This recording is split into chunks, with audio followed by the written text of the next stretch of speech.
akan hadir bagi Anda. Satu bahasan yang menarik dan menantang untuk menjadi perenungan dari sebuah diskusi ringan kaum pria. Tidak usah menunggu terlalu lama, mari kita menyimak bersama bahasan yang menarik ini.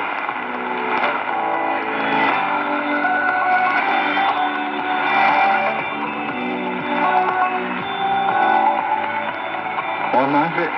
Bikin minum kopinya agak lama. Nah, Nggak apa-apa, Mas. Soalnya masih harus merebus air sampai mendidih.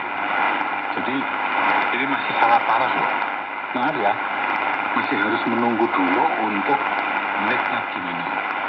lebih baik mendidih betul, Mas, dan menunggu untuk minumnya daripada tidak ada sama sekali. Ah, pikiran yang positif. Makasih, Dek. Loh, aku Mas yang harusnya berterima kasih. Aku juga berterima kasih sudah memahami kelupaanku tadi. Sebab aku sendiri yang harus membuat minuman kopinya. Loh, Mbak Susi kemana, Mas? Lagi belanja ke toko. Oh, makanya kok sepi sekali. Nggak ada suara apapun selain suara kita. Oke. Kita kembali ke percakapan tadi. Kita tadi mau melanjutkan tentang meminta dan memberi maaf. Oke. Kalau meminta maaf atau memohon ampun kepada Tuhan kok rasanya lebih mudah ya daripada meminta maaf kepada orang, lebih-lebih kepada istri atau suami kita. Kenapa ya, Mas ya? Mungkin karena kita tahu dan yakin bahwa Tuhan itu maha murah dan maha pengampun. Sedangkan manusia pada umumnya tidak mudah mau memberi maaf. Oh iya, betul Mas. Orang meminta dan memberi maaf pasti karena adanya kesalahan. Tidak ada orang yang minta maaf tanpa adanya kesalahan, kan? Dan orang cenderung berusaha mempertahankan kebenaran dirinya sendiri, enggan mengakui kesalahannya, dan cenderung merasa diri benar. Betul sekali, Dek. Orang tidak akan meminta maaf kalau tidak menyadari kesalahannya. Bahkan kadang-kadang ketika sudah tidak bisa menyangkal kesalahannya pun, orang tetap enggan meminta maaf. Tetap saja berusaha membela diri. Itulah yang disebut dengan moral rendah. Tidak jarang orang sulit juga memaafkan. Kalau yang ini kenapa ya, Mas? Kayaknya maaf itu sangat mahal ya harganya. Kayaknya lebih mahal dari emas 1 kilogram ya, Mas ya? Wah. Nah iya, kenapa ya, Mas ya? Kayaknya kalau orang memberi maaf itu akan mengalami kerugian besar. Dan yang diberi maaf akan mendapatkan keuntungan besar tanpa kerja dan tanpa modal. Maaf, itu kan diberikan kepada orang yang mengaku salah. Padahal pikirnya orang yang bersalah itu kan harusnya dihukum, diberi hukuman, bukan maaf. Sukanya jadi hakim atas sesamanya gitu, Mas. Betul ya? Orang yang sulit memaafkan mestinya karena tidak tahu atau tidak menyadari nilai maaf. Maaf atau pengampunan itu mempunyai nilai yang sangat penting. Orang yang memberi maaf itu menunjukkan bahwa dia mempunyai moral tinggi. Nah, begitu juga dengan orang yang mau menerima maaf kan, Mas? Iya, betul sekali. Orang yang mau meminta maaf dan memaafkan menunjukkan bahwa orang itu mempunyai keluhuran hati. Dia mau mengakui diri sebagai yang salah dan tidak ngotot mempertahankan kebenaran dirinya, mau menghargai pandangan atau teguran orang lain. Orang bagi orang yang memaafkan nampak dalam sikapnya yang mau memberi sesuatu yang baik, yang penting. Itu menunjukkan bahwa orang itu mempunyai kasih sayang dan kesabaran. Karena itu, orang yang memaafkan itu dimuliakan oleh manusia dan oleh Tuhan.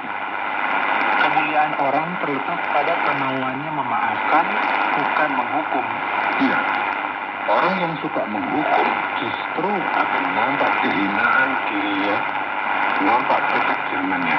Ya, orang yang tidak tahu nilai maaf, mestinya juga sulit meminta dan memberi maaf. Ya, mintalah maaf, berilah maaf, maka Anda akan diluhurkan dan dimuliakan oleh manusia maupun oleh Tuhan. Dengan meminta maaf, orang akan dibebaskan dari kesalahan. Ya, orang yang sudah minta maaf dibebaskan dari beban rasa bersalah. Bahkan sekalipun dia tidak dimaafkan.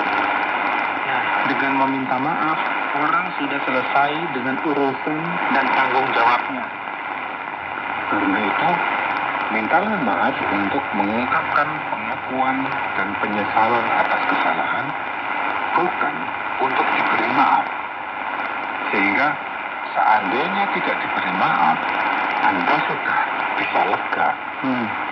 Sebab kadang orang tidak mau atau sulit memberi maaf. Tapi sekalipun manusia tidak memaafkan, Tuhan pasti memaafkan dia karena pengakuan dan penyesalannya. Ya. Jadi, orang bebas dari kesalahan bukan dengan cara membela diri, Ya. tetapi dengan menyesalinya dan meminta maaf. Kalau sudah merasa bebas dari kesalahan dengan cara begitu, maka orang itu akan merasa tentram dan damai di hati. Permintaan dan pemberian maaf itu menenteramkan hati. Iya. Nah, dengan mau memaafkan orang lain, kita akan diampuni oleh Tuhan dari dosa kita. Iya. Jangan memohon ampun kepada Tuhan kalau tidak mau memaafkan orang lain. Setuju sekali, Dek. Jangan hanya mau enaknya. Ya.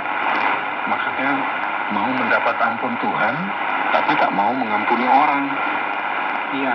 Mana mungkin Tuhan mengampuni kita kalau kita tidak mau memaafkan orang lain, kan, Mas? Iya. Jangan mengharapkan pengampunan Tuhan kalau tidak mau memaafkan orang lain.